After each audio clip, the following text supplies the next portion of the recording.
I'm Michelle Carter, and I'm the owner of MCB Nurse Consultant. I'm the #1 DON coach that helps directors and nurses in long-term care to get over their frustration and exhaustion of the job duties they deal with every day. Being a director nurse can be so overwhelming. We help director nurses to increase their communication skills, their leadership development, learning emotional intelligence, and being able to use and learn personality science to retain their staff and recruit staff and build strong relationships with their team members and also with families so they can have better outcomes. I want to talk to you today about how to increase your staff retention. Before we get started, I want you to remember to comment, and subscribe and share to our YouTube channel, MCB Nurse Consultant LLC. So let's get started. How to increase staff retention. Being a director of nursing is a challenge in itself. And then being able to, once you get great staff, being able to keep them. And it's so hard to do that in this competitive world where everybody is chasing the dollar because of how our economy is. And that is understandable. But at the end of the day, people still want to work where they feel appreciated, motivated, and they're able to grow. And how can you do that as a director of nursing? Well, one of the things I want to talk to you about a couple little tips that I've used and I've seen in the industry over the 17 years I've been a director of nursing. Being able to increase your staff retention is so important. It leads to better quality outcomes, better patient satisfaction, and family satisfaction because they have the same individuals taking care of your residents. As times have changed with CMS and we do more person-centered care in all our nursing facilities, you want to make sure that you have the right team in the right places. And once you get those teams in the right places, then we want to be able to keep them. Last week, we talked about staff recruitment, but now we want to talk about retention and how you can increase your retention. One of the major ways to increase retention is staff recognition. Everybody wants to be recognized for the great job that they do. Everybody wants to be recognized for doing a good job and just saying thank you. As a director of nursing, it's so important that every month that you go out there and you recognize some of your staff members. Now, different organizations have different ways to recognize your staff members. It may be, you are the hero this week, or you may rock, or you're a superstar. Whatever your facility's recognition process is, be able to, as a director of nursing, be able to be engaged in that. Making sure that you let your team know and you write certain little notes for them. Write thank you notes that just tell them thank you for just being a great team player. Thank you for just the job that you do. A thank you can go such a long way.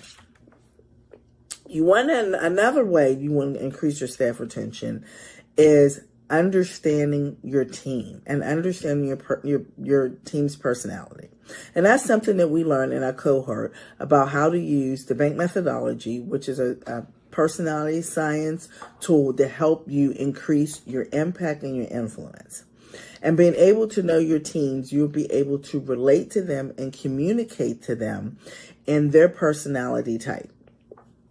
Now, a lot of us have taken different personality tests, but have we really had the time to really be able to dive deeply into personality science to be able to increase your relationship with your team, understanding who they are, what makes them tick, what are the trigger points, and how you can encourage them. When you understand a person's personality,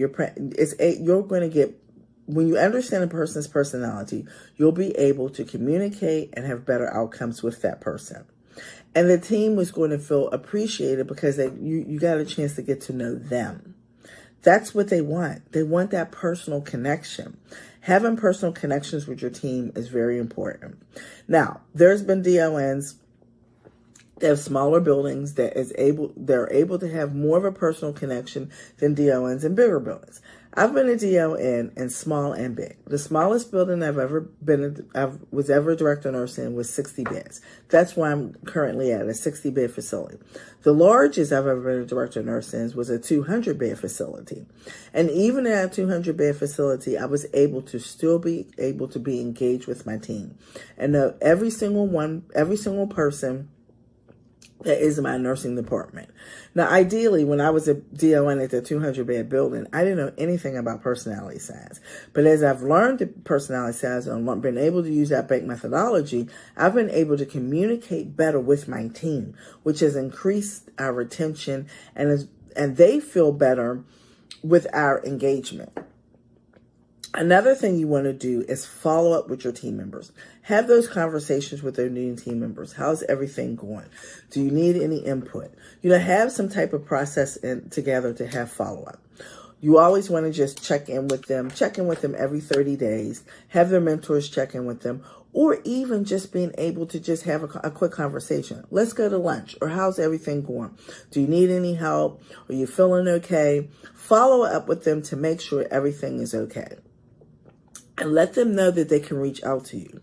When you have a new employee, especially a new person in your leadership team, like your supervisor or a manager, let them know it's okay for them to call you, even after hours when they first start, because you want to give them that guidance, you want to give them that support, especially for those off-shift supervisors.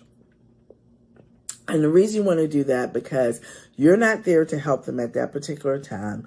They may feel a little bit overwhelmed. They might not have all the answers. And it's better for them to feel comfortable reaching out to you and asking the questions before they're making a bad decision or the wrong decision. Also, you want to do, as the leader of the nursing team, making the environment positive. In order to make the environment positive, you have to be positive. You have to put positivity into your team. You have to be positive. However you utilize that positivity, you have to be positive. We want you to be able to engage with your team. Let them know there are going to be bad times, but we have to look at how we can change those bad times into good times. When God gives you lemon, you make lemonades. You always want to look at the glass half full, not half empty. So coming in with a positive attitude is going to help your team be positive. When they're having downtimes, find ways to turn that situation around that they could be more positive. So let's kind of go over some of the things we talked about. We talked about staff retention. Staff retention, how to increase your staff retention. We talked about staff recognition, doing things to recognize your staff for all the great work that they do. Whether it's a thank you note, whether it's some type of program that you have within your community. If you don't have one, start one. I advise you to start one. And then revamp it after a while, because sometimes things get stale. After a couple of times, do something different. If you do something for the month, do something different. If you do something for the year, do something different. If you do something for the quarter, do something different. Always think outside the box and learn to do different things to recognize your staff.